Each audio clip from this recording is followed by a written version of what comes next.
და მინდა სოლიდარობა გამოუცხადო ყველა პოლიტიკურ პატიმარს, ყველა სინდისის პატიმარს, პირველ რიგში ჩვენი ვალია, გუშინ ყველანი იქ ვიყავით მიტინგზე, აგრეთვე და რა თქმა უნდა, ყველა პატიოსანი ადამიანის ადგილი ციხეშია დღეს. ესეთი სისტემა არის საქართველოში, რომელიც ქმნის ამ აუცილებლობას, რომ როგორც თორომ განაცხადა თავის დროზე, როდესაც სისტემა არის უსამართლო, მაშინ ყველა პატიოსანი ადამიანის ადგილი ციხეშია. და ამას აკეთებდა მაჰათმა განდი და ამას აკეთებდა ჩვენი მეორე რესპუბლიკის დამფუძნებელი მამები, ზვიად გამსახურდია და მერაბ კოსტა. მუდმივად და ჩვენ მათ მაგალითზე ვართ გაზრდილები და აქედან გამომდინარე მათიდან უნდა დავიწყოთ მსჯელობა.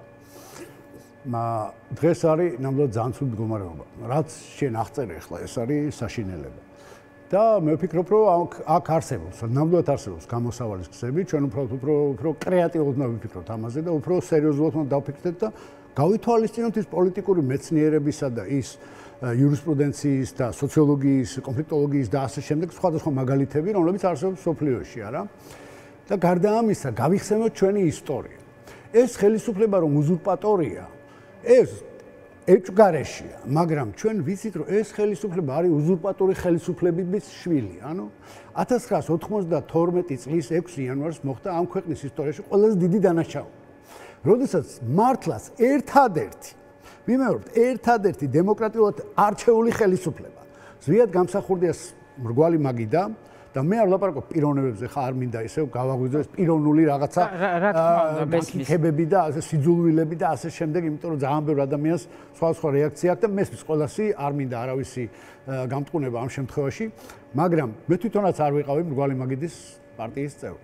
სხვა პარტიაში ვიყავი და ვიღებდი კიდევაც მონაწილეობას დამარცხეთ, მაგრამ რეალურად ნამდვილად ყველაზე დემოკრატიული არჩევნები იყო 1990 წლის 28 ოქტომბერს, ხვალ არის დღეს ახლა ახლოვდება უკვე ამისი იუბილეა და ხვალ აღინიშნება ის მრავალი აღნიშნა იქნება მრავალ ადგილას, მრავალი ადამიანის სხვადასხვა მოცულობის, ზოგი დიდი, ზოგი პატარა და ასე შემდეგ აღნიშნავს ხვალ ამ დიდ დღესასწაულს, იმიტომ რომ ეს იყო ქართველი ერის ყველაზე დიდი გამარჯვება წინა საუკუნეში და შეიძლება ითქვას მთლიანად ესე იგი ძალიან დიდი დროის განმავლობაში. მას მერეც პირველი რესპუბლიკა ჰქონდა.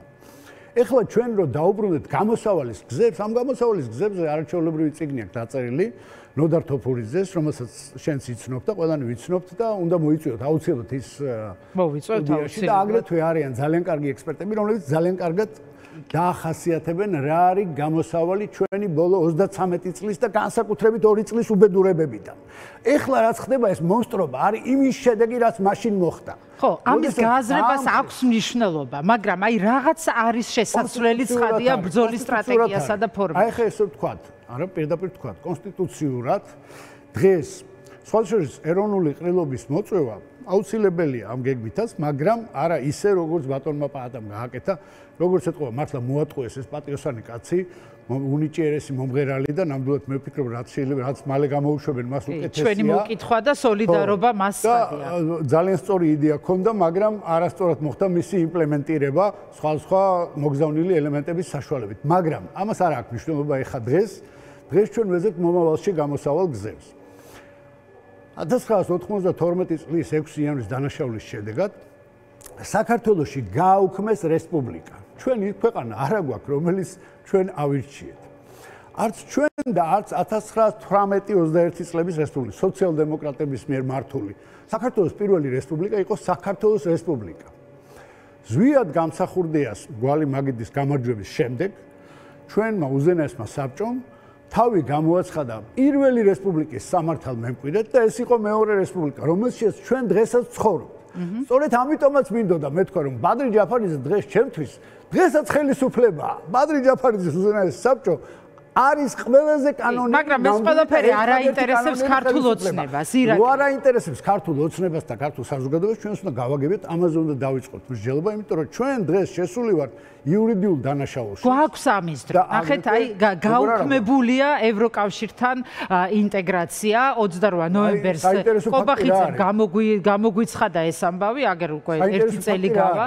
აი ამათმა რომ თავი მოიქციეს იზოლაციაში, 5 სექტემბერს იყო ერთ-ერთი მთავრობის ჯგუფის, აი ბატონი გურამ აფსანძის, რომელიც გამოვიდა კიდევაც მათი შეკრება და ეს შეკრება გააშუქა ევროკავშირმა და იქ პირდაპირ ამ ინფორმაციაში შემიძლია წაგაკითხოთ, რომელიც ბრიუსელიდან მოდის, ბრიუსელი უკვე აქტიურად ფიქრობს, რომელი მთავრობა ცნობს, ლეგიტიმური, რომელიც გადმოაგდეს ძალისხმობით, თუ ეს მთავრობა, რომელიც არის უზურპატორი. ხო, უზურპატორი არის ყველა მთავრობა.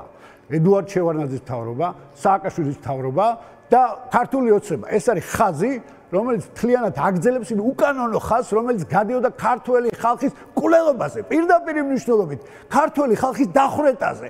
რას უშვებოდნენ ხალხს 1992-95 წლებში თქვენ იცით. მერე იყო მოქალაქეთა კავშირის დანაშაულებრივი რეჟიმი, მერე იყო მისი გაგრძელება და მინისტრების მიერ შედგენილი ნაციონალური მოძრაობა და მერე იყო ესე იგი ქართული ოცნება, რომელიც აკეთებს საოცარ გაუგონარ დაზაშს, რომელიც არის აბსოლუტურად მიწყობილი ერთ ხაზში. ეს არის კგბ-ს ხაზი. შევარდნაძე, თემურ ალასანია და ბიძინა ივანიშვილი ერთი ხაზია, რომელიც საქართველოს ოკუპაციის, საქართველოს დამონების, საქართველოს ხალხის გაუბედურების, შიმშილით მოკვლის და ასე შემდეგ ყველაფრის თავში არის.